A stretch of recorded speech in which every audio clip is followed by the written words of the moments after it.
Axşamınız xeyir, hər vaxtınız xeyir, hörmətli izləyicilər, qatılımçılar, soydaşlar, yurttaşlar. Ə, Bugün ayın 27-si, may ayının 27-si ə, Azərbaycan Respublikasının 28 may tarixindən Cümhuriyyət qurulduğu tarixdən bir gün öncə həmin bu əlamətdar günü, bu möhtəşəm tariximizi, ən şərəfli tariximizi qeyd etmək üçün toplaşmışıq.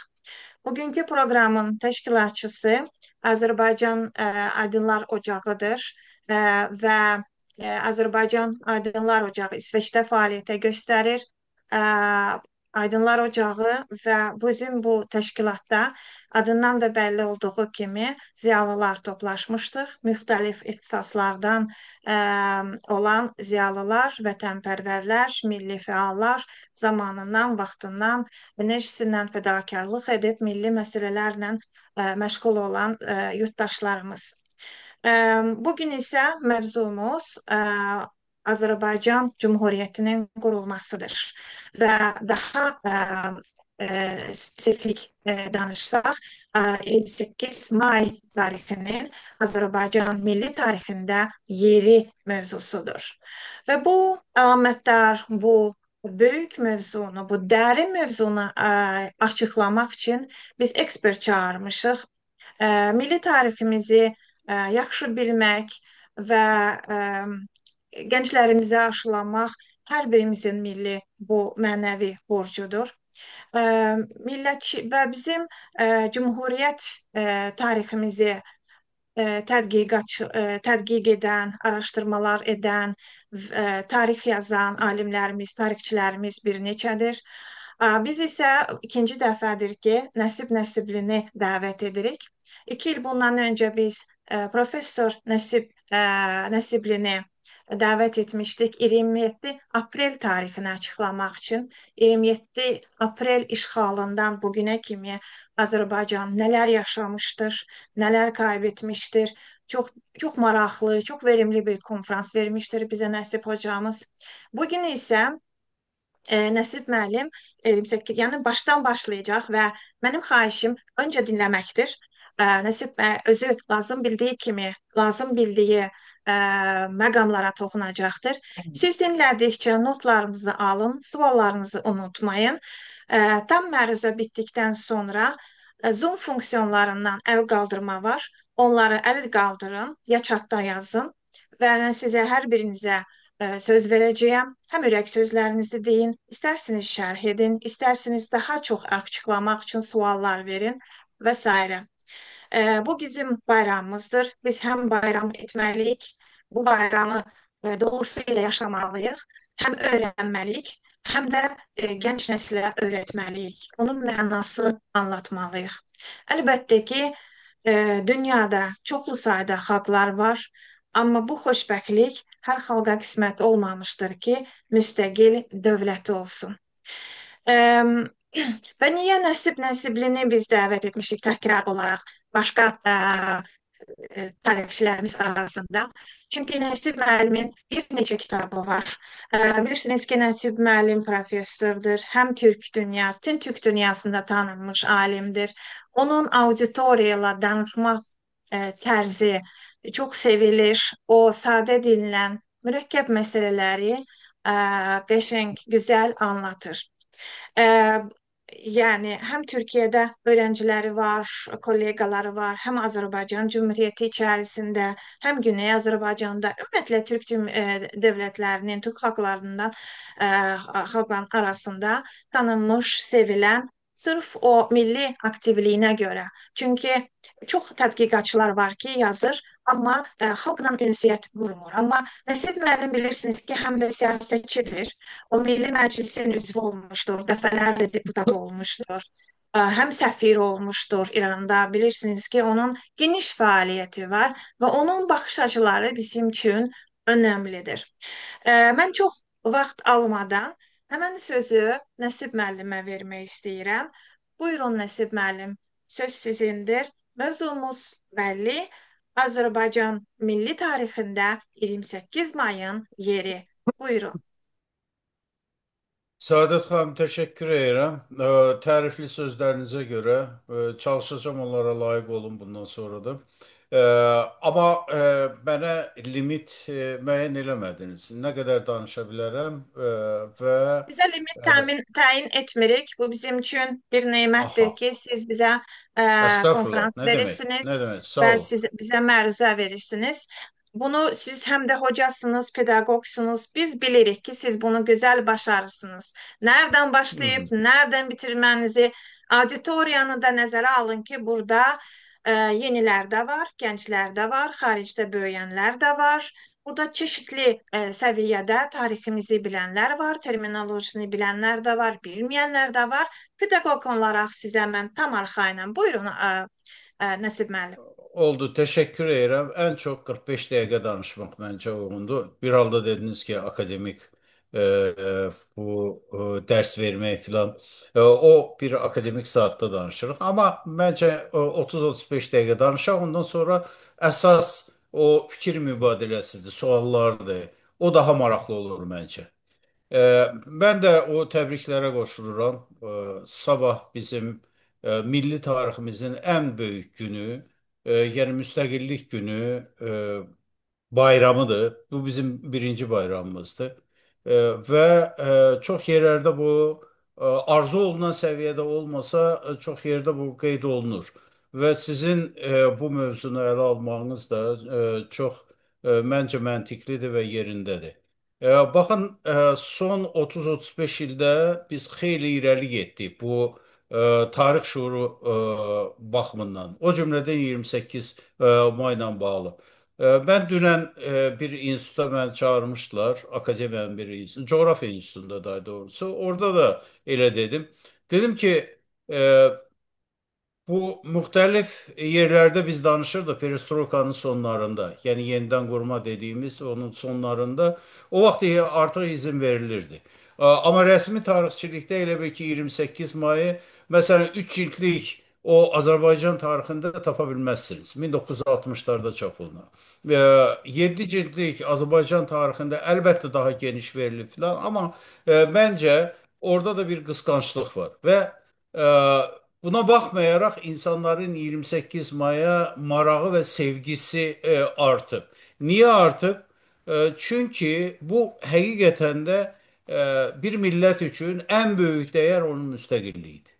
Onun öz devletine sahip olmasıdır ve bizim bugünkü o sıradan vatandaşımız arzu olunan seviyede de olmasa ama 30-35 ile nispeten daha məlumatlıdır ve bugünün önemini bilir.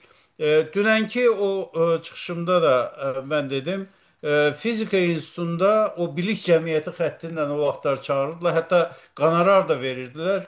Biz de gelirdik, her yana gelirdik. Hatta rayonlara falanlara gelirdik. Ve bir defa deməli uzaktan ben başladım. Özde ehtiyatlı başladım. Çok konservatif bir rehberliği filanı var idi Fizika Enstitüsü'nün. E, Allah rahmet eylesin. Tevfik Kasımov kalktı dedi ki "Eşi, serbest olayım bu Fizika Enstitüsü. Ee, Bir dəfə də Şahin Mustafayevin atası məni dəvət eləmişdi. Ee, Sumqayıtda bir çox gözəl bir institut var idi. İndi bilmirəm var yoxsa yox. Cihaz qayırma filanla bağlı bir institut və çox böyük bir salonları var idi. Ee, Orada mənim indi yadıma gələn nədir? Ortaya bir tane mikrofon koymuşlar. Ben danışandan sonra yaşlı bir adam durdu dedi. Hakikaten siz dedikleriniz bu hayatta olup mu? Yoksa siz şişirdirsiniz, serirsiniz. Ben değil Azerbaycan tarihi kitabını 5 defa okumuşam ama özümü tapabilmemişim. Ve e, o kadar ısrar elədi ki ben ahırda dedim ki valla billah yaradana and içirəm ki bak bu həqiqətdir. Hətta mən biraz da yumuşaq deyirəm ki insanlar şoka düşürdü. O zaman adamlar heyrət içindeydiler.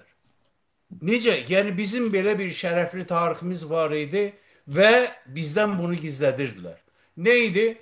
İndi biz Cumhuriyet deyirik, Azerbaycan Xalq Cumhuriyeti deyirik, Azerbaycan Demokratik Cumhuriyeti bu meseleye de geleceğim. Ama o zaman ne yazırdı? Musavat hükümeti. Hükümeti ya. Elə bil ki, Cumhuriyet falan yok idi. Ama indi elbette ki gurur hissi yaşayırıq. Elbette ki milli şuura sahip olan insan 28 Mayı özünün en büyük bayramı sayır. Ve hesap edirəm ki, milli şuurun səviyyəsini müəyyən eləmək üçün elə bu belə yetərlidir. 28 Maya münasibətinlədir. Bu kosmopolit insanlarımız yine var. Ne kadar deseniz var. O tarafta da bu tarafta da. Azerbaycan sərhədlərinin kənarında da. Ya da hatta mangurt diyebilirik. Mangurt insanlarımız da var. Küçüğe çıkın soruşun. Bilmeyen insanlarımız var. Ama biz en büyük bayram sayılır. Niye en büyük bayram sayılır? Çünkü bir daha tekrar olarak diyeyim. Her millet için müstakillik ali değerdi.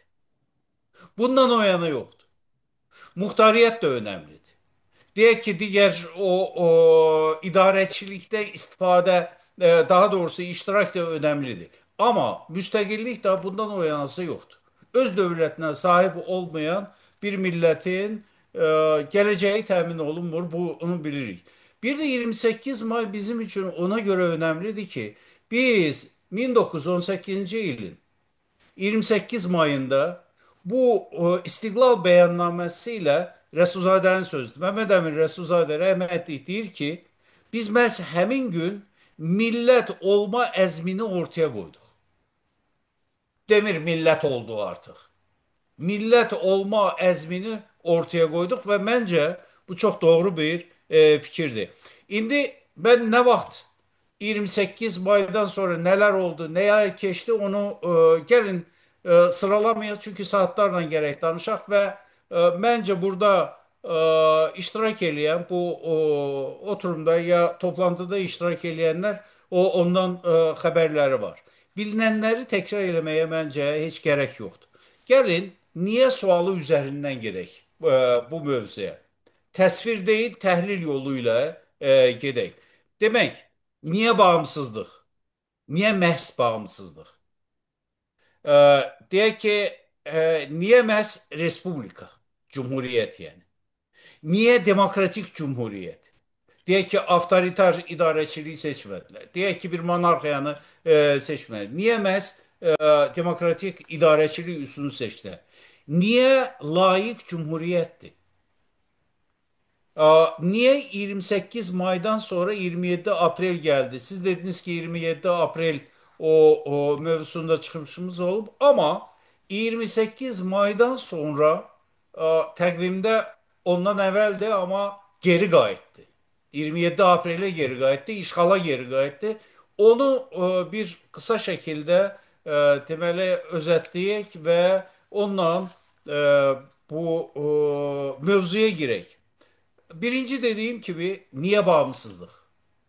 1918 yılın may ayının 28'inde elan olunan İstiklal Beyannamesinden Azerbaycan Cumhuriyeti ya Azerbaycan Halk Cumhuriyeti ne tersiysiniz deyin. Bu demeli bağımsızlığını elan etti. Bakın çok önemli bir meseledir. Altını çizme istedim. Çar Rusyası mekanında yegane bağımsız cumhuriyetiydi. Türkler arasında. Kırım'da elan olundu. Volga, Ural bölgesinde elan olundu. Diye ki Başkırstan'da elan oldu. Zeki Velidi Doğan'ın o cumhuriyeti.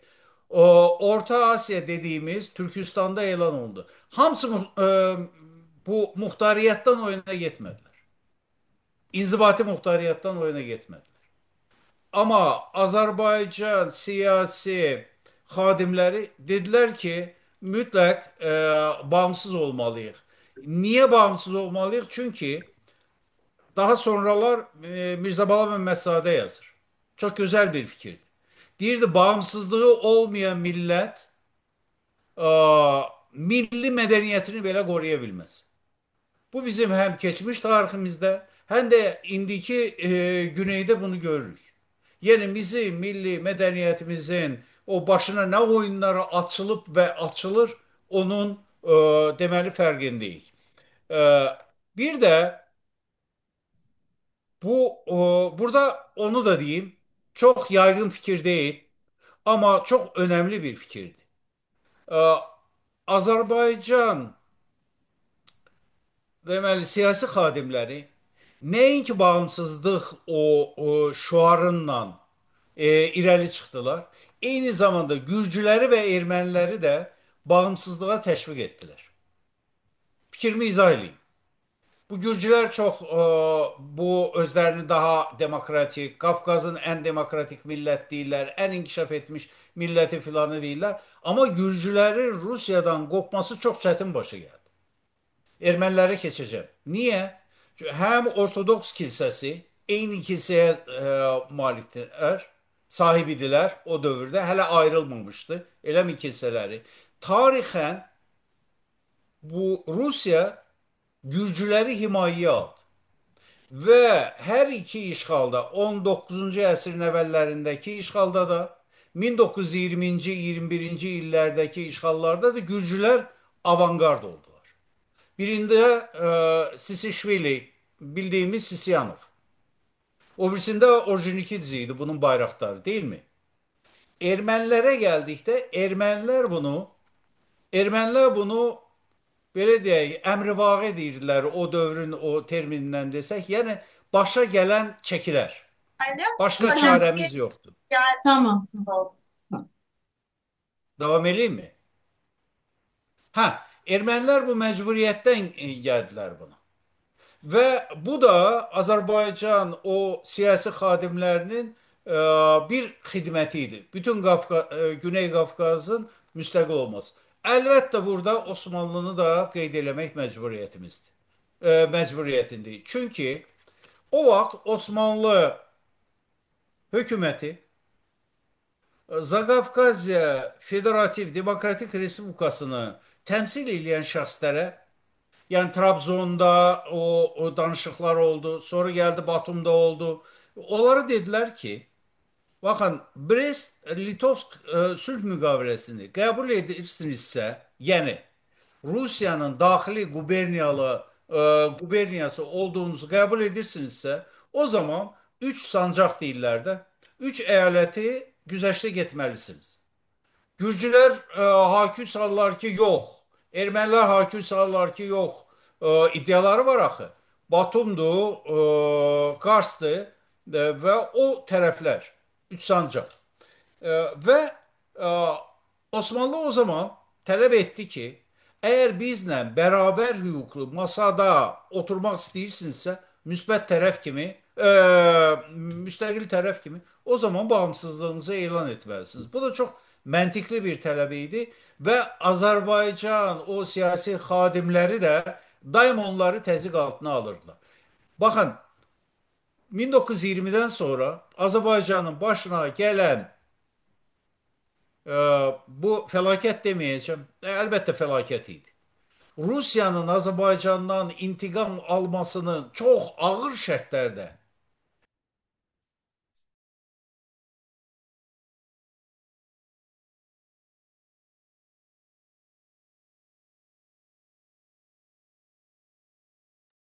Mikrofon. Saadət xanım mikrofon. Rahim bəy, ele, hocamızın mikrofonu. ben ele bir iki yandırdım. Harda kalmıştık? Ha, Ruslar bunu unutmadılar. Hiç vakit unutmadılar. Ki Azerbaycan özü müstəqil oldu bir yana, Gürcüstanı və Ermənistanı da müstəqil olmağa elə bil ki təşviq etdi. Ha, burada o Zaqafqaziya Federativ Demokratik Respublikasının adını çəkdim. Ondan əvvəl bizim bildiyimiz bu Zaqafqaziya Seymi var idi. Əslinə qalanda Güney Qafqaz may ayının 26'sı Gürcüstanda, ya may ayının 28'i Azerbaycan'da, Ermenistan'da Rusya'dan resmen ayrılmadı. İlk defa April ayının 22'sinde ayrıldı. Niye? Zaqafqaziya Federativ Demokratik Respublikası, yani o Seym de onun bir parlamentiydi. Məhz həmin gün bağımsızlığını elan elədi. Niye bir yerde qala Bu da çok maraqlı sualdır. Çünkü xarici oryentasiyaları çok farklıydı. Gürcülər Almaniyaya meyilli idilər. Ermənilər Antantiya, ya Rusya ya İngiltərə filan. Azərbaycan şübhəsiz ki, Osmanlının yardımına ümid eləyirdi və onu da aldı. Və bu xarici orientasiyadakı bu fərq bu vahid dövlətin dağılmasına səbəb oldu. Niyə cumhuriyyət elan elədilər? Deyək ki, niyə monarxiya olmadı? Əvvələn, Quzey Azərbaycanda monarxiya ənənəsi ortadan qalxmışdı. Güney Azərbaycanda deyək ki, Qacarlar idi, deyilmi? Ama Qacarlardan qopmuşdular. Quzey Azərbaycandakı o xanlıqlar Qacarlardan qopmuşdu. Və hansı xanın deyək ki, baxın bu nüfuzu o qədər değildi ki, onu gətirib hakimiyyətin başına qoysunlar. Çünki burada bir neçə səbəb var. Bir, bu da ayrı bir mövzudur ama kısa diyeyim. 19. əsrin o ilk süls deyirlər də, ilk üçdə birində Azərbaycan xanlarının o siyasi fəaliyyəti mənim düşüncəmə görə qənaətbəxş deyildi. Üstündən 100, daha doğrusu 200 il falan keçir. Niyə? Birinci savaş vaxtı 1804-1813-cü ildə Azərbaycan xanlarının əksəriyyəti Kürəkçayda getdilər bu Çar Rusiyasından deməli müqavilə imzaladılar. Yanlış idi. Niye yanlış idi? Çünkü burnunun ucunda olan Tiflis Hanı'nın, o vakit Tiflis Hanı değildiler. Sonra bu kral oldu filan oldu, büyüttüler elediler o İraklini. Gürcistan balaca bir yer idi. Ve onun ailesinin başına gelenlerden haberleri yok idi. 1783'te Georgios müqaviləsi bildiğimiz müqavilədir. Orada Rusya tərəfi Gürcü kralına, kral ailesine daxili idarəçilikdə sərbəstsiniz. Yalnız xarici siyasət, bir də hərbi məsələlər bizə bağlısınız dedi. Buna görə də deməli vergi verəcəksiniz. Amma üstündən bir neçə il keçəndən sonra həmin ailəni sürgün elədi Rusiya. Bunu bizim xanlar görmədi. Getdi Kürəkçay müqaviləsini imzaladı. Ve ondan sonra da bilirsiniz bu Qarabağ xanının ailesinin başına ne oyun geldi. Oyun deyəndə kırıldılar. Kırdı. Rus koşunu geldi. Onun ailesini kesti. İkinci savaş dövründə Azərbaycan xanlarının böyük bir hissəsi müqavimət. Cavad xan, İrəvan xanı, Bakı xanı bunlar müqaviməti seçtiler. Qacar hakimiyyətindən bir yerdə deməli Rusiyaya müqaviməti seçdilər. Bunu da unutmadı Rusiyanın dövlət ağlı ya da yaddaşı. Sonra da bütün o xan nəslini hamısını pərən-pərən saldı. Deyək ki, Gürcülərdəki o knyaz nəsilləri öz həyatlarını davam edirdilər, artırdılar. Daşı atırdın gedirdi knyaza değirdi. Ya polkovnik ya general filan rütbesi verirler ama bizde siyasi eliti darmadağın etti. Rusya. 19. əsrdən sonra. Ona göre deyək ki monarxiya değil respublika seçildi. İki, daha doğrusu üç. Üçüncü o dövrde bu respublika ideyası, cumhuriyet ideyası çok yaygın. Sejm ideyası parlament yani o Polşadaki o Sejmin Litvadaki Sejmin elə bir ki adını burada qəbul elədilər. Bu Qafqazda o çok popüler idi ve Azerbaycan tarafı da çok doğru olarak Cumhuriyeti deməli seçti. Bu arada bir cümlə diyeyim. Azərbaycan Xalq Cumhuriyyəti yazıldı İstiqlal Bəyannaməsində. Çox vaxt Azərbaycan Cumhuriyyəti gedirdi. Böyük əksəriyyətlərdə, sənədlərdə Azərbaycan Cumhuriyyəti. Azərbaycan Xalq Cumhuriyyətini müasir Azərbaycan dili dediyimiz öz türkçəmizə tərcümə eləyəndə olur Azərbaycan Demokratik Respublikası. Çünki xalq sözü o zaman demokratiya sözünün bir sinonimiydi. Azərbaycan Xiyabani'nin bir məqaləsi var, Azərbaycan demokratiyası. O bizim bildiğimiz idarəçilik şəklini ifadə eləmir. Azərbaycan xalqı mənasında işlədilir. E, və müxtəlif çox adlılığın səbəbi az ömürlüyü idi. Deyək ki, Azərbaycan Demokratik Respublikası adı harda rast gəlir? E, Məsələn, İstiqlal Bəyannaməsində. Azerbaycanskaya Demokratikskaya Respublika. Üçü de böyük harfle yazılır. Devletin adı. Bir de resmi 1920. yılın evvellerinde Paris Sülh danışıklarında Azerbaycan heyetinin gönderdiği istekleri var. Azerbaycan'ın istekleri. Orada İngilizce. Democratic Republic of Azerbaijan. Özde böyük hərflə yazır ha. Yəni onu xarakterize edən bir zat kimi deyil və Əlimərdan bəy Topçubaşının imzasıyla gedən bir sənəd deyir. Biz Azərbaycan Demokratik Respublikasını qurduq. Elə mi? İndi sizdən filan məsələlərə görə dəstək istəyirik. Deməyim odur ki, o 23 ay ərzində vaxt olmadı bu meselede bir yekrenk mi diyek? Yekrenk o kadar da yaxşı söz olmadı. Bir fikre gelsinler.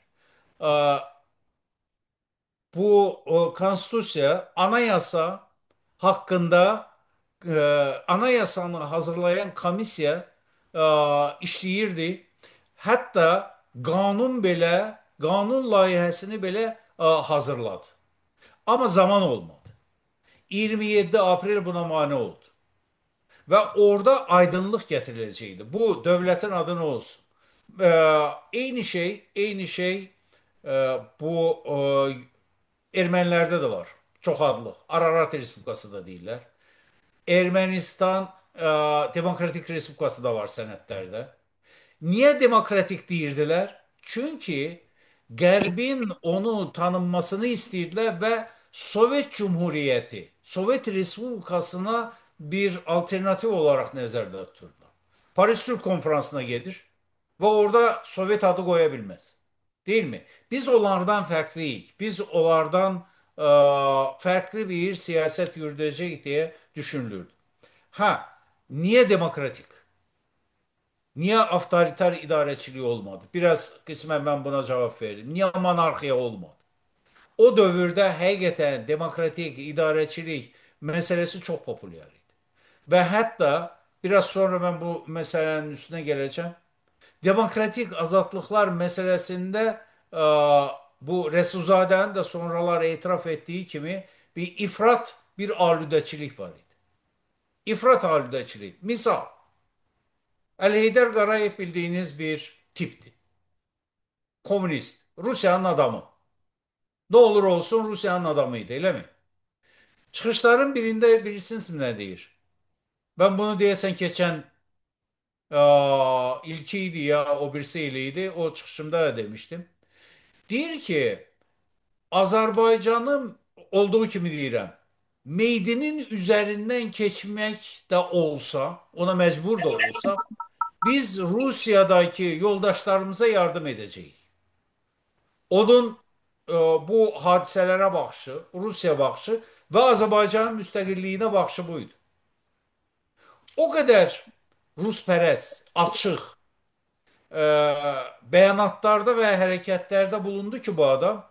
Bunu neyinki hepselemek, neyinki diye ki o valla indi Azerbaycan'da öyle bir hadise olsaydı olsa tutup basarlardı ama. Ha. Ve bunun evinin etrafında polis gezir de evin içine girebilmiş. Ya istintak değil, fevkalade bizim yani o KGB, hususi o idare. 900'den 6'sı komünistiydi. Ya parlamentte. Parlamentte Ermenilerin iki fraksiyası vardı. Bu dediğim mesele bundan sonra da diyeceğim. Tenkidi gayetlerim de olacak. Elbette ki o müstakillik, o demokratik, o mahiyetini kölgeye almır. Kölgeye salmır. Və biz həqiqətən də bu tariximizin bu səhifəsini e, ən şərəfli bir dövr sayırıq. Biz fəxr eləyirik ki, Türk dünyasında birinci cumhuriyyət idi. Həqiqətən elə idi. Biz fəxr eləyirik ki, ilk demokratik idarəçilikdir. Həqiqətən elə idi. Osmanlıda bir sultanlıq rejimi, İranda bir şahənşahlıq, Ərəb dünyası paramparça, çox hissəsi Osmanlının tərkibində. Daha nə qaldı ki? Rusiyanın daxilində də vəziyyət bəllidir. Bunlar hamısı bizim qürur yerimizdir. Üste gel. Çok önemli meselelerden birisi biz bunu adeten demirik. Ee, Tek Türk dünyasında değil İslam aleminde ilk layık cumhuriyet. İlk layık yani layık dedim sekülerist ya da dünyevi değiller de devletti. Bu ruhani idaresi Tiflis'ten Bakı'ya köçürüldü. Ve yeniden kuruldu. Orada iki sədirlik oldu, hem sədirlik oldu. Əvvəl Tiflisdəkində deməli Şiə sədri idi, Sünni onun müavini idi. Bir zamanlar hətta ayrı idi. Tam ayrı eləmişdilər, güya ki ayrı dinlər kimi. Ha, bura gələndə vahid bir ruhani idarəsində bir məşixət idi deyəsən, adını da belə qoyurdular, qoymuşdular. Və onlar istədilər ki, burada deməli sədr də müavin də istədilər ki bu hökumətə üzv olsunlar. Bir nəfər. Yəni onun nümayəndəsi hökumətdə üzv olsun. Hətta rəsmi bir müraciətləri var. Biz müsəlman xalqıyıq, müsəlman dövlətidir filandır və bizim orada iştirakimiz vacibdir. Nəsibə Yusufbəylinin bir cavabı var. Deyir ki, doğru buyurursunuz. Biz Müslüman millətiyik, Müslüman xalqıyıq, Müslüman İslam bizim dinimizdir, başımızın üstə yeri var. Amma siyasete bulaştırmayın. Dini siyasete bulaştırmayın. 107 il evvel, 107 mi eləyir? Ha, 107 il evvel görün ne güzel bir söz deyir. Bugün belə biz həmin o adını çektiğim İslam dünyasında onun o pisliklərini yaşayırıq. Hatta Türkiye'de belə yaşayırıq. Siyasi İslam deyilən eğer bu siyasete alet olursa o zaman dönüp dolaşıp ele zərbə dinə dəyəcək. O milletin değerine değecek. İndi kısa şekilde istiyorsanız ben iki meseleni de diyeyim. Niye 28 May'dan sonra 27 April geldi? Bu geçen çırşımda çok geniş danışmıştık. İndi de bir özetleyek. Çünkü bu çok önemlidir.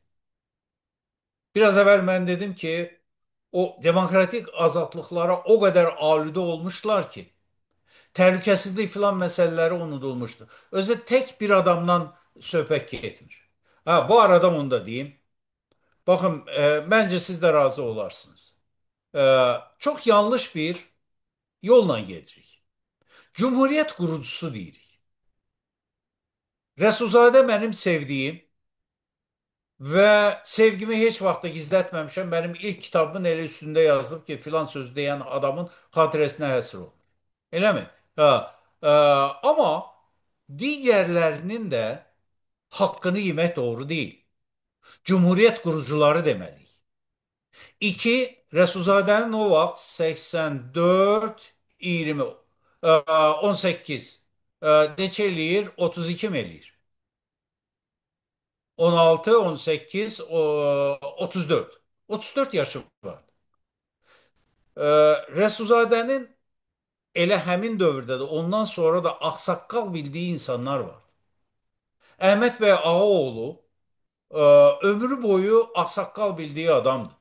Əli bəy Hüseynzadə ağsaqqal bildiği bir adamdır. Əlimərdan bəy Topçubaşı yaşlıdır. Ondan 20 yaş böyükdür. 20 yaş bir nəsə də ifadə eləyir də. Ağsaqqalıdır. Ağsaqqalı bilir. Və əslinə qalanda Əlimərdan bəy Topçubaşı baxın Rusiya müsəlmanlarının lideri idi. Tək Azərbaycanın deyil ki. Birinci, ikinci, üçüncü baxmayaraq ki birincini Qasparalı İsmail açtı ama bütün ağırlıq Əlmərdan bəy Topçubaşının üzərinə düşdü. Və bütün səlahiyyətlər də o Paris Sülh Konferansına gedəndə ona verildi, onun heyətinə verildi. Bu çox böyük bir məsələ idi. Parlamentin sədri seçildi və sair və ilaxırı. Məncə bunun digər bir tərəfi də var. Bəzi adamlar buna çox qısqanc yanaşırlar. Resulzade sevgimize şüphe olunmamalıdır. Əslində Resulzadəni tənqid edenler ya da ona iftira atanlar ki olub yəni. Hatta iftira atanlar gelip milletvekili olub. İktidarın o gözdəsinə çevrilib. Bu öz yerinde. Ama onu hedefe çevirmek doğru değil.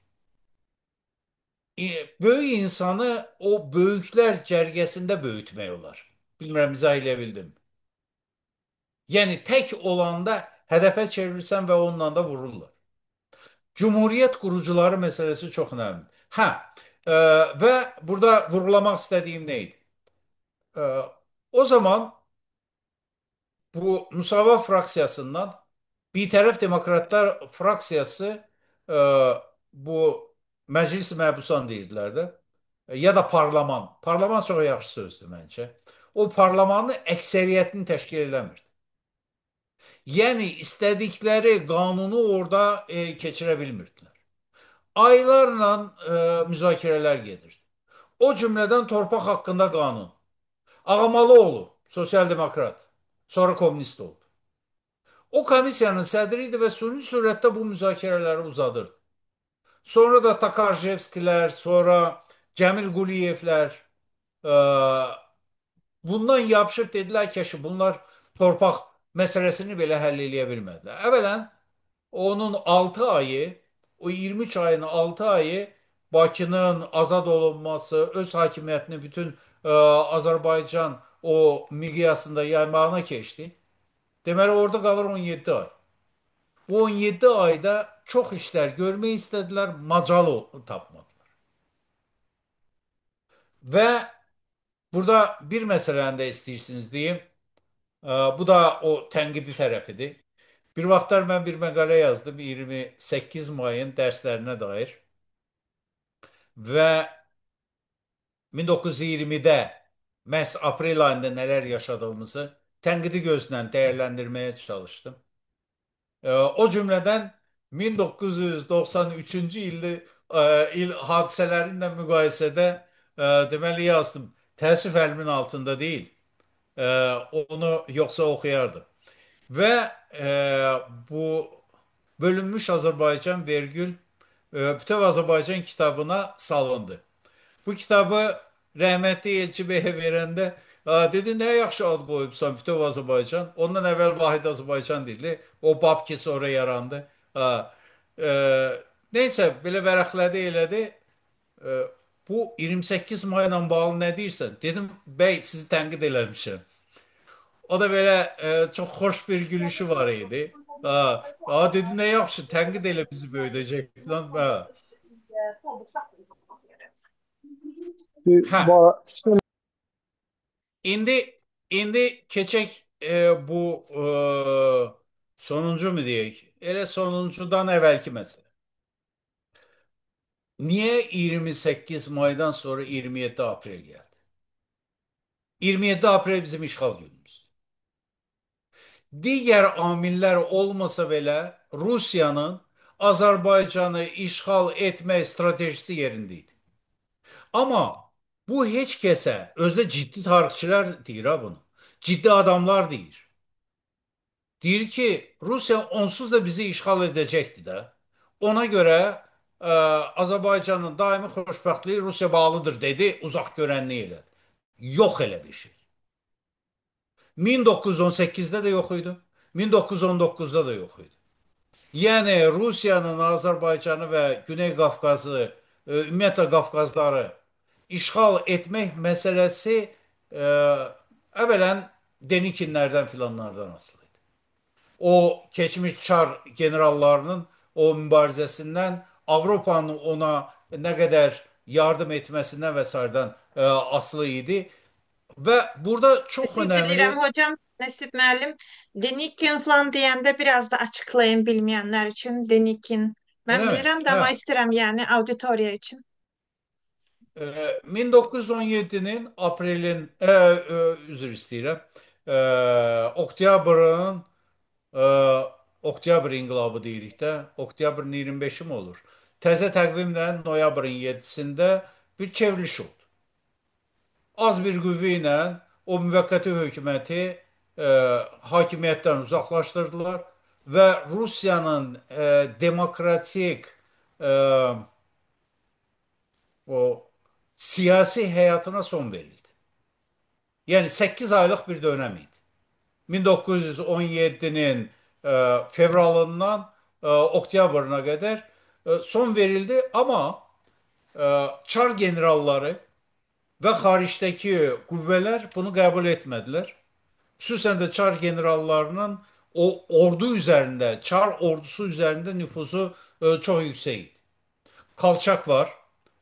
Bu Sibir tərəfdən deməli hərəkətə başladı. Denikin'in o iki ciltli çok Vremya Smut'u nədir? İndi yadımdan çıxıb. Çoxdan oxumuşam. Amma onu oxumağa dəyər. İki ciltli xatirələri var. Odur. Sonra Yudeniç var idi. Və digər generallar.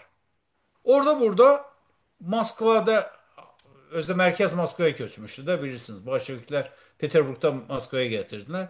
Onu kabul etmediler ve onu deməli qeyri-qanuni hesab elədilər. Onun üzerine geldiler ama buna müvəffəq olmadılar. Avrupa'nın köməyi yeterli olmadı. Bugünkü gündən çox belə uyğun gəlir. Avropa müharibədən yorulmuşdu.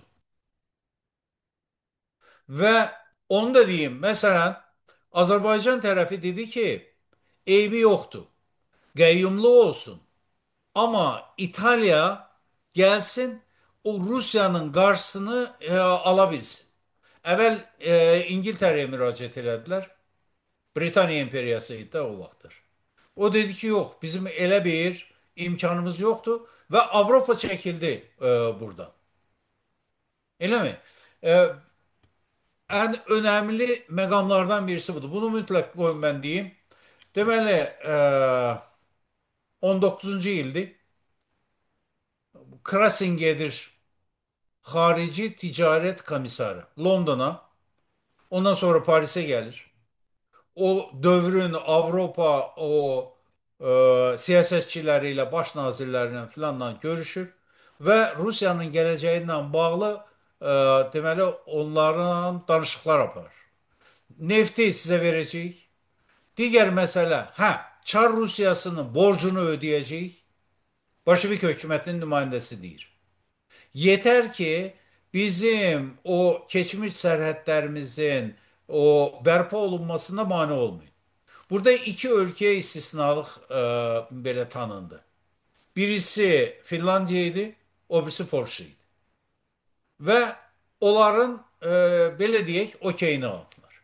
Ama yine de o dediğiniz Saadet Khan, bu Denikin Moskva üzerine gelir. Ve ilerleyir. Bu taraftan Yani Kalçak algı var gelmesi. diye hocam. Onu demək Ağ istəyirəm də. Vardiya, bəli. Bəli. Ağ Vardiyaçılar deyirik də. Ha. Və belə bir şəraitdə Gürcüstanın nümayəndə heyəti Moskvada danışıqlar üçün. Xandravada, əgər səhv eləmirəmsə, bəlkə də biraz təhrif eləyirəm. O nümayəndə heyətinin başçısı. E, Sosial demokratdır. Hansı şərtlərlə Gürcüstanın və digər Qafqaz ölkələrinin istiqlalını qəbul edə bilərsiniz deyə danışıqlar apar. Moskva da hələ gələcəyinin qeyri-müəyyən olduğunu görür və düşünür. Bu arada e, Rusya Komünist Bolşeviklər Partiyası Qafqaz Diyar Komitəsinə bir məktub göndərilir.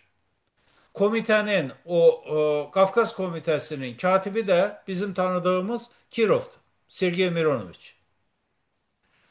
Cevabı çok maraqlıdır. Rusya Komünist Bolşevikler Partiyası Kafkas Diyar Komitesi Azerbaycan'ın müstakilliğinin tanınması lehinedir yazır. Aleyhine yok. Tanınmasını istiyor. Heh, bəs ne oldu? Niye işgal oldu? Deni ki məğlub deməli güneye gelir. Kalçak Sibir'de dağılır. Yudeniç bu Kırım'da peren olur. Üste gel. Yerli komünistler bizim komünistler. Azerbaycan Komünist Partiyasının birinci kurultayı olur 1920. yıl fevral ayının 11'inde. Həmin gün Azerbaycan'ın müstakilliğinin tanınması aleyhine bir qətnamə verilir. Azerbaycan Komünist Partiyası ben de məqalələrimdə yazıram həmişə. Kitabımda da yazıram.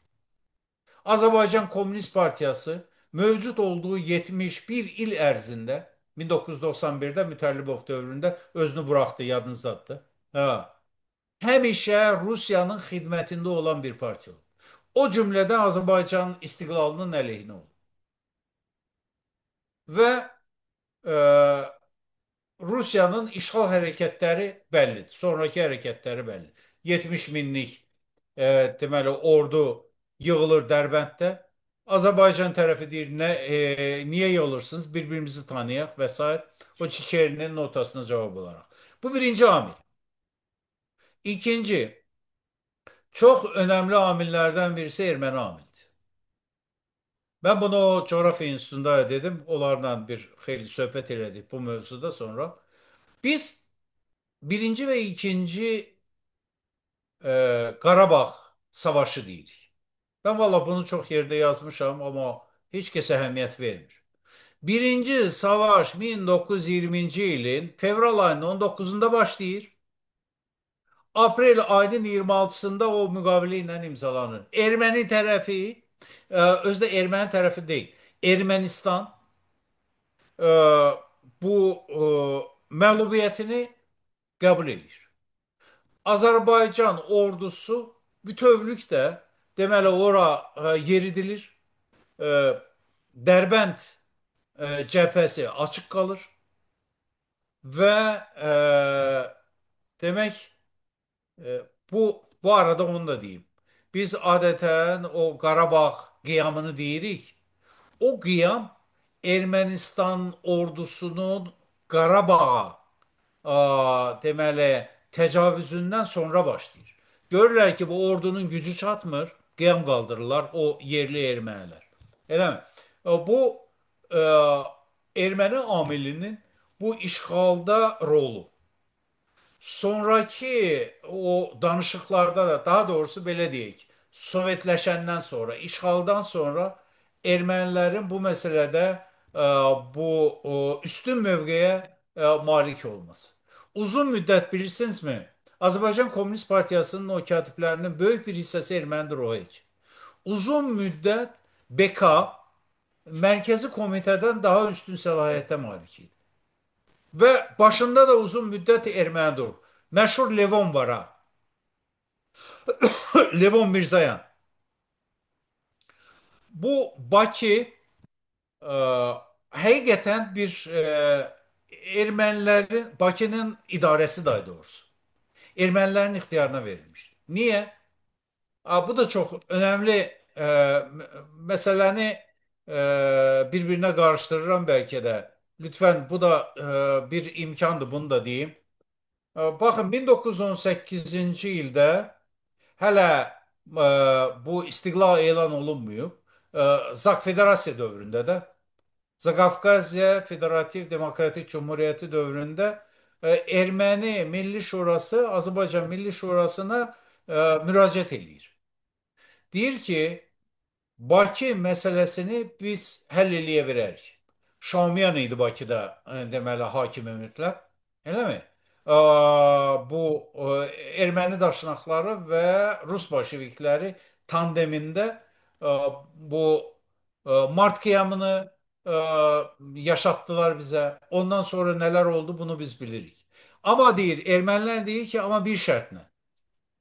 Bakı beynelmilel şehir olsun. Azerbaycan Milli Şurası da elbette reddedilir.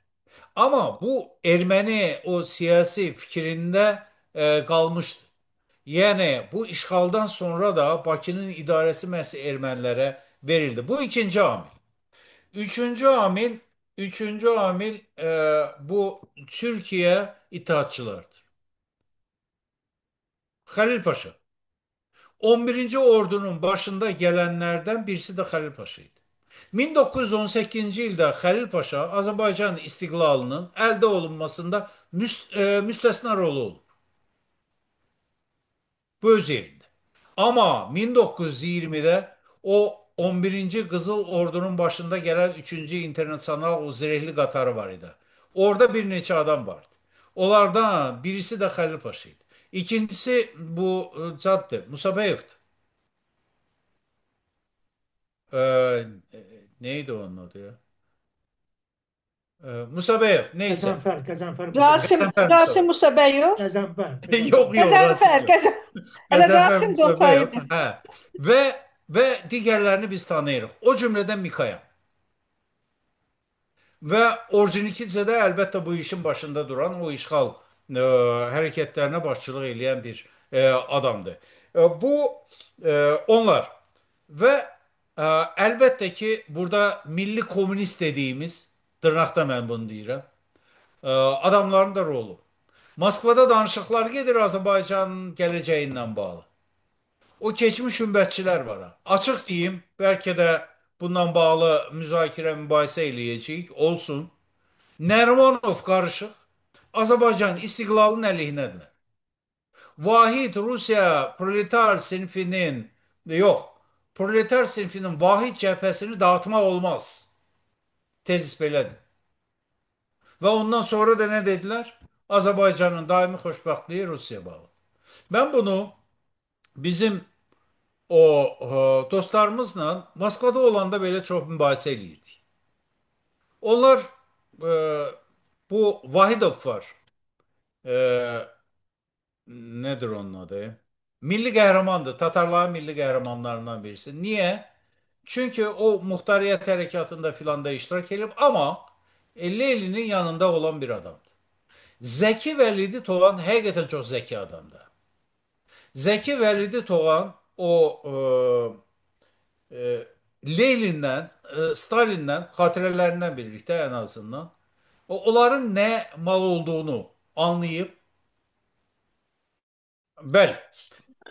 bəziləri anlamadı, bəziləri anlamak istemedi. Ve Azerbaycan istiklalını Ruslara peşkeş çektiler de doğru değil. Çünkü onların gücü öyle değil. Yani bu proseste çok hassas bir rol oynadılar. Neyi demek istedim? Bir, bakın e, Rusya, Bolşevik Rusyası dedi ki biz e, deməli təyin müqəddərat hakkını, hüququnu halka değil, yerli proletariyata verebilir.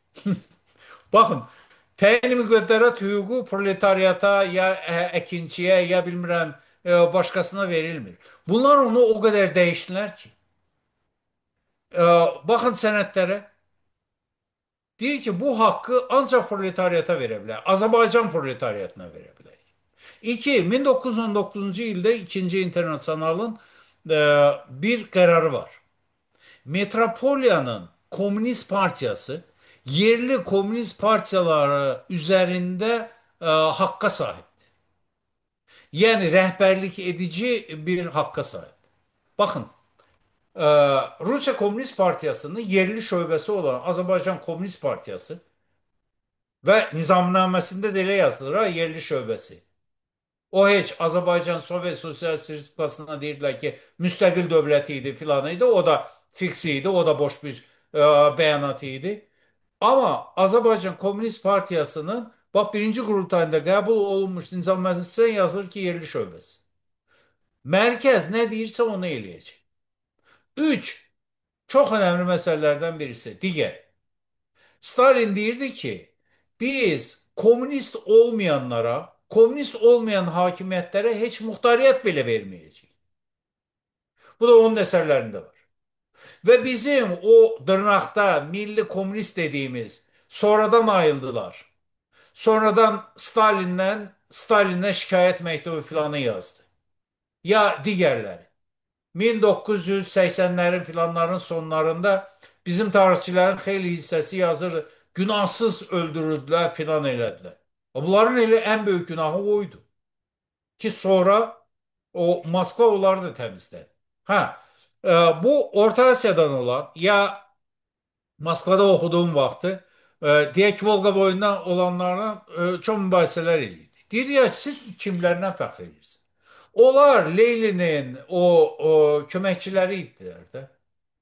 Nədir sonradan bunlar ayrılıblar. Sonradan deyək ki, məşhur Sultan Qaliyev. Sultan Qaliyev sıradan bir komünistdir. Sultan Qaliyevin çok meşhur bir sözü var. Türkiye'de solların, komünistlerin o sevdiği bir adamdı. Ele sevirler ki bunları. Yok ondan yokuymuş. Sultan Galiyev o Kızıl Turan filan deyir ha. Ama bakın onun bir yazısı var. Diyor ki e, bu Anadolu'da mücadele harekatına biz başçılık etmeliyiz. Ondan sonra da bu yakın doğuda bu prosesleri biz idare eləməliyik. Moskva idare eləməlidir. Yani biraz milli şuuru olan, təəssübü olan insanları Rusya sonradan aradan götürdü. Ve çok da tabii bir şey. Ama onların bu işgal prosesindeki rolları gerek unutulmasın. Ve nihayet sonuç. Azerbaycan hükümet, daha doğrusu kül halında Azerbaycan siyasi rical deyirik de o xadimlərinin e, bu ölkənin gələcəyi bağlı çox arxayın idilər. Xüsusən də yanvar ayında qəbul olunur da Azərbaycan hökumətini de facto deməli tanıyırlar. Onunla işbirliği, o çağrısı filan olur. De jure hələ qəbul olunmur. Eləmi? Və ondan çox rahatlamışdılar. Rusya amilini məncə göz ardı etdilər. Azərbaycan tərəfinin Rusiya ilə danışıqlarda o əsas tezisi buydu. Rusya neft lazım değil mi? Lenin de daimi yazırdı ki bəs Rusya sənayesi çöküb çünki nefti yoxdur. Neftə əlimiz çatmır. Azərbaycan tərəfi deyirdi ki e, bizim ənənəvi o bazarımız, neft bazarımız onsuz da Rusiyadır. Avropa müharibədən çıxıb neftə filana çox böyük ehtiyacı yoxdur. Elə mi? Və sizə hazırıq. Hansı qiymətə desəniz hazırıq satmağa. Və aprel ayının 27-sinə qədər Azərbaycanda o iqtisadi məsələlər üçün göndərilmiş o heyət müzakirə apardı. Azərbaycan hökumətini niyə mən tənqid eləmək istəyirəm? Daha doğrusu tənqid eləyirəm. Son o bir ay içində kriz yaşadı. Mehmet Hasan Halcinski xəyanət elədi. Keçdi Rusiya tərəfinə. Dedi ki biz Rusiyanın neftə tələbatını ödesek o bizden el çekecek. El çekmedi. Özü de hatta Komünist Partiyasına üzv olmak hakkında ərizə verdi. Ve o bir aylık müddette bir kriz yaşandı. Özde çok təhlükəsizlik baxımından önemli bir dövrdü. Toparlanmalı, demokratik azadlıklar filanlar keçməlidir ikinci sıraya. Çünkü geleceğimizdi bu. Bakın burada ama Fətəli xan Xoyskini ben bu sıraya daxil eləmirəm. Nəsbə Yusufbəyini bu sıraya daxil eləmirəm. Qismən Rəsulzadəni bu sıraya daxil eləmirəm. Çünki Fətəli xan Xoyski çox e, belə açıq, deməyim, çox qətiyyətlə bir müdafiə komitəsi yaranmışdı. Müdafiə komitəsinin tədbirlərinin həyata keçirilməsini tələb eləyirdi. Nə idi? Bu e, nədir? O Yalamadakı körpü minalanmışdı, patladılmalıydı. E, Deməli, e, Yalama, Bakı dəmir yolu minalanmışdı, o partladılmalıydı. E, Partizan dəstələri yaradılmışdı. Qubada, o tərəflərdə, Qusarda filan da o müqavimət göstərməli idi. Paytaxt Gəncəyə köçməli idi. Fövqəladə o vəziyyətin tələb elədiyi o tələblərə uyğun olaraq hərəkət olunmalı. Amma olmadı. Hətta mənim düşüncəmə görə aprel ayının 27-sində verilmiş o qərar belə səhv idi. Kimə inanırsınız? Bundan əvvəl Ukraynanı, Ukrayna Xalq Cümhuriyyəti deyirdilər də. Narodnaya Respublika özləri də deyirlər. Onu qan içində boğmuş bir hakimiyyətin nəyinə inanırsınız? Şimali Qafqazda Qafqaz Xalqları Konfederasiyasını qan içində boğmuş bir hakimiyyətin nəyinə inanırsınız ki, onunla belə deyək, ultimatuma şərtlər qoyursunuz. Və o şərtlərin 7 şərtdir. Heç birinə də əməl olunmadı. Bu Rusiyadır. Ondan sonra Azərbaycanda amma 41-ci ilə qədər 200-ə yaxın silahlı üsyan oldu. Da bunu elə zamanında eləyin də. Bir aydan sonra Gəncədə üsyan qaldırıldı, qiyam qaldırıldı və orada 12 min adamı itirdik. Və orada da onu deyim sizə, bütöv kül halında mən deyirəm, Azərbaycan siyasi xadimləri hamısı, burada Rusiya bağlı qüvvələr də var, daşnaqlar da var, bilməm kimlər də var. Ha, bir Müsavat Partiyası ona müqavimət göstərdi. Dedi bunu eləməyin. Hətta Şəfi bəy Rüstəmbəyli ağlayıb orada. Sonra öz xatirələrində yazırdı ki, hamı deyir, bu şərtlərə ümid bağlayanda mən dedim ki, özü Daxili İşlər Naziri idi o vaxt. Siz onlara inanmayın. Bu arada onu da deyim. Niyə məhz 27 aprel deyirəm? 28 aprel inqilabı deyirdilər. Sovet dövründə yaşayan adamlar bilirlər bunu. 27 aprel işğalını gizlətmək üçün benim düşünceme göre 28 April İngilabı deyilen bir uydurma bir şey ortaya koydular. 27 April'de mesele bitti. Bakı işgal olundu. Ultimatuma müsbet cevap verdiler ama şartlarına. 28'de ne oldu? 28'de inkılap olmuş.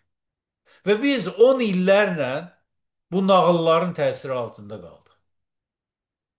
Və bir neçə cümlə tezislə böyük ehtimalla buna qayıdacağıq. Amma iki məsələ qalır. Burada mən yazmışdım 28 may Güney üçün də təcrübə qaynağıdır. Bütün millətimiz üçün təcrübə qaynağıdır. O cümlədən Güney üçün. Ben bunu adeten o Kuzey Azerbaycan'da gördünüz mü? Birbaşa müstakillik, müstakil respublikaya falan keçidi. Elə şey yoktu. Zaman var idi. Müsavat Partiyasının deyək ki, o proqramında müstəqillik bir yana qalsın. Heç muxtariyyət fikri də yox idi. O zamanın tələbindən asılı. 1917-ci ilin o Qafqaz Müsəlmanları Qurultayında, 1917-ci ilin may ayında Rusiya Müsəlmanları Qurultayında muxtariyyət məsələsi oldu, qoyuldu. Yani inzibati muhtariyet ya da belə deyək, orada da mübahisə oldu, müzakirə oldu uzun müddət. Və şəraitdən asılı olaraq hərəkət etdilər. Heç kəs düşünməsin ki, elə birbaşa 1911-ci ildən bu yana ya da ondan əvvəl Difai Partiyası ilə müstəqillik şüarınla ilə. Yox, şəraitə uyğun olaraq hərəkət edib. Və bu arada İrəvan məsələsi valla bizim çoxlarımızı bezdirən bir məsələdir. Elə axır illərdə amma deyilmir. İrəvanı Milli Şura verdi filan. Bəyəm Milli Şuranın ixtiyarında mı idi ki? Çox sadə bir məntiqdir. Milli Şuranın ixtiyarında pulu yox, eləmi? Ordusu yox, kadrı yox. Həqiqətən Rəsulzadə rəhmətliyin dediyi boş yerdən bir cumhuriyyət kurdular. Və o zaman gümrü də tutulmuşdu. Və Gürcülər də dedilər ki, müstəqilliyinizi elan edibsiniz, indi də çıxın gedin də öz torpağınıza. Tiflisdə nəyə oturursunuz? Və bunlar da müzakirə elədilər. Əlbəttə ki, indi deyə bilərik ki, hə, o vaxt gərək qəbul etmək. Nə ilə qəbul etmək, nə ilə müqavimət göstərə bilərdilər? 16 min tək o piyada qoşunu vardı ermənilərin. Azərbaycanın ixtiyarında dağılmış 200-300 nəfərlik bir o Dikaya diviziya dedikləri o təhqirli, özdə söz var idi, belə həqarətlə o Ruslar Birinci Dünya müharibəsində deməli o türkləri, müsəlmanları əskərliyə aldılar. Onların böyük bir hissəsi də arxa cəbhədə idi. Yəni o kazarma qazırdı, eləyirdi filan. Hə. Yəni o yedək qüvvə idi. Belə nə ilə olsun? Bir də çox önemli təhriflərdən birisi də budur. Deyirlər ki, İrəvanı Milli Şura verdi bir yana qalsın. Bir tarixçi meydana gəlib, indi də onu deputat elədilər. Adam əlində yellədir, arxivdə nə yazılıb oxumur. E, Və çünki elə bir şey yoxdur. Deyir Azərbaycan Milli Şurası yalvarırdı ki, Türkiye Osmanlı paşalarından bu İrəvanı onlara verik. Ha, elə şey olmuyor bak. İnsaf ya. İnsaf ya. O adam Qafarovdur nədir famili? Ha, tarixçidir. Həmin o bakın 28 Mayı istəyən adamlar Sovet dövründə də, indi də irəli çəkilir. Rəsulzadəni tənqid eləyən, təhqir eləyən adamlar bunların gözdəsinə çevrilir. Adam deyir ki, ən son mənə rast gələn odur. Deyir ki, e, Osmanlı paşaları məcbur elədilər Milli Şuranı, hə, bu e, Ermənistan paytaxtı kimi qəbul eləsinlər İrəvan. Olmadı ki. Valla bu bizim tariximizi o yeni əsaslarda, amma köhnə bu tezislərlə təhrif eləmək cəhdidir. Amma məncə artıq 28 maya və onun əhəmiyyətinə bu millət e, dərk eləyib və onu tənqid eləyən, onu təhrif eləyən, o tarixi hadisələri təhrif eləyən hörmət sahibi olmur. Vəzifə sahibi ola bilər. Amma hörmət sahibi olmur. Bir daha bayramınız mübarək olsun. Sabah bayramdır. Burada istəyirsiniz Saadət xanım, mən bir vergül qoyum. Çok teşekkür ederim Söhbətimizi hörmətli davam Nəsib müəllim. Güzel məruzə için. Bizim suallarımız bugün sizə çox olacaq. Hələ çox yorulmayın.